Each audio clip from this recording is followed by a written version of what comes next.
A questão do Erdogan, gente, que eu quero conversar muito com vocês sobre isso, né? Todo mundo fala sobre outros pontos, outros hotspots, outros pontos de conflagração que caracterizariam uma guerra mundial. A questão do território sírio, e ontem eu postei muito isso no Telegram, no Twitter, é muito, muito diferente do que era 2 ou 3 meses atrás. Quer dizer, provavelmente você tem aí uma utilização dos espaços onde os Estados Unidos estão, em Al-Tanf e também na região de Alomar e do Poço da Felipe Sconoco, para possibilitar uma operação logística de grupos que estejam lutando contra o exército sírio, alguns deles ligados ao exército islâmico, à Al-Qaeda e variantes, né? Essa reunião, Fernando, ainda não está muito claro quando e como vai ocorrer. Deve ocorrer entre o Putin e o Erdogan, mas ainda não está muito claro, tá? Ontem, por exemplo, um ataque contra o exército sírio na região de Mayadin teve aí entre 20 e 30 soldados sírios executados, tá?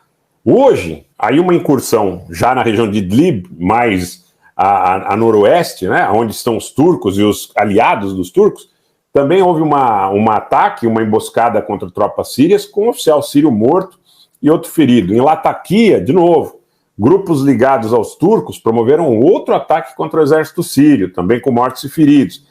Então você tem toda uma radicalização dentro do território sírio, que ocorre inclusive porque o Erdogan não quis fazer um acordo com o presidente Assad em termos que permitissem que a Turquia deixasse o território sírio. A Turquia tem uma série de exigências, e dentre essas exigências está a questão aí do grande fluxo de refugiados sírios que estão na Turquia.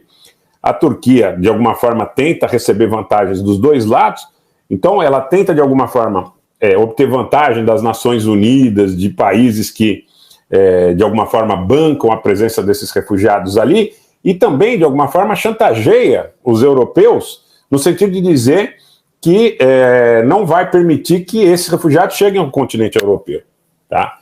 Então você tem toda essa característica, tá, acontecendo em um momento que o território sírio já e eu disse isso dias atrás, tá? De uma forma muito clara, o território sírio já é um segundo fronte do grande conflito global.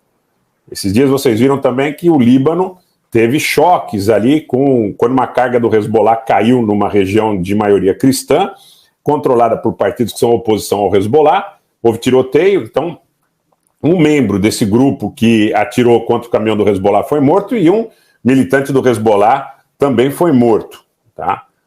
Vocês viram aqueles ataques que aconteciam naquele campo de refugiados próximo de Sidon, onde o Fatah e alguns grupos sunitas ligados à Turquia, ou eventualmente até o próprio Hamas, estavam em conflagração, muitos mortos.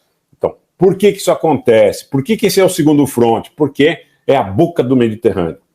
Viram ontem as imagens de 3 navios iranianos ali próximos a Tartus, acho que em Banias, no território sírio, descarregando, tá? Então, o que acontece nesse momento que a gente está conversando é que você tem uma frente no território sírio e tentando espraiar essa frente aí para o Líbano, como uma disputa de espaço pela administração do Mediterrâneo. Eu sempre disse isso para vocês e vou reiterar para quem eventualmente ainda não tenha ouvido essa nossa percepção. Quer dizer, você sai do território iraniano e chega ao porto mediterrâneo de Beirute de caminhão, depois do controle do posto de fronteira de Caim, entre o Iraque ali e a própria Síria, né? Você chega de caminhão do Irã até o Líbano. Você passa pelo Iraque, passa por esse posto de fronteira ali na região sunita do Iraque e vai parar em Beirute, ou nos próprios portos sírios, né, em Tartus, por exemplo. Então, é por isso que o bicho está pegando lá, tá?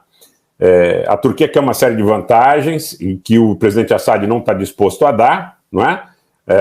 E também eles não querem fazer o que os sírios exigem, que é a saída das tropas turcas e o fim do apoio dos turcos aos extremistas que operam dentro do território sírio, tá?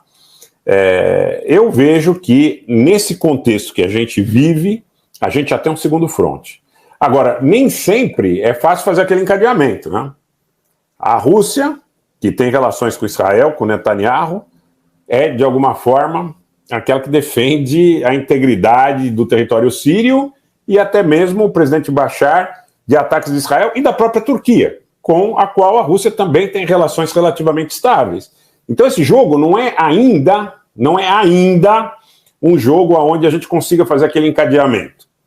Uma aliança militar entre a Rússia, o Irã, a China.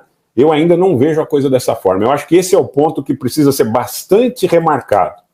Cada país, em cada relação bilateral, ou mesmo além dessa relação bilateral, em relação com o mundo exterior, procura privilegiar os seus interesses. Então, não é porque a Rússia protege o governo sírio e dá apoio, inclusive, aéreo para as tropas sírias, nesses combates que estão acontecendo lá hoje, que ela tem uma rusga ou um conflito direto com Israel ou com a Turquia. Pelo menos não até agora. Pode acontecer? Pode.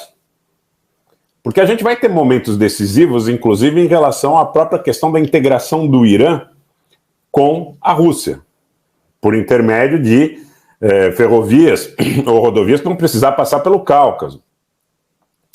Se houver óbice, se houver obstáculo, por exemplo, no caso do Azerbaijão, dar-se-á por influência de Israel e da Turquia. Então, em algum momento, as coisas podem, vamos dizer assim, recrudescer, ou você pode ter aquela característica de alianças mais bem definidas.